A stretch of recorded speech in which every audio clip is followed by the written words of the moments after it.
நீங்க எடுக்கிற ஒவ்வொரு முடிவும், உங்கள் ஒவ்வொரு அடியும் நெத்தி அடி இல்ல, நித்தி அடியா எதிரிங்களுக்கு விழும். இந்த மூணே தான் நித்தி அடியின் அறிவியல் ரகசியம். 1, வாலியை ராமன் தன் உள்ளலில் அனுமதிக்காதது போலே உங்கள் எதிரிகள், துரோகிகள், விரோதிகள் யாரையும் உங்கள் உள் உணர்வில், உள்ளலில் அனுமதிக்காதீர்கள்.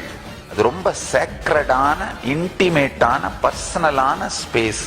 அங்க பரமசிவ பரம்பொருளும் பரமசிவ ஞானமும் பரம சத்தியங்களும் மட்டும்தான் குடியிருக்கணும். இது முதல் படி. 2வது, உயர்ந்த அறிவு, தெளிவு, ஞானம் இவைகளை சார்ந்து அதை சார்ந்தே சிந்தித்து அதை அந்த தெளிவை வைத்தே வாழ்வியல் சூழல்கள் எல்லாவற்றிற்கும் தீர்வை காணுதல். 3வது முக்கியமானது, தீர்வை கண்டுட்ட பிறகு தைரியமா நடத்திட்டு போய்கிட்டே இருக்கணும்.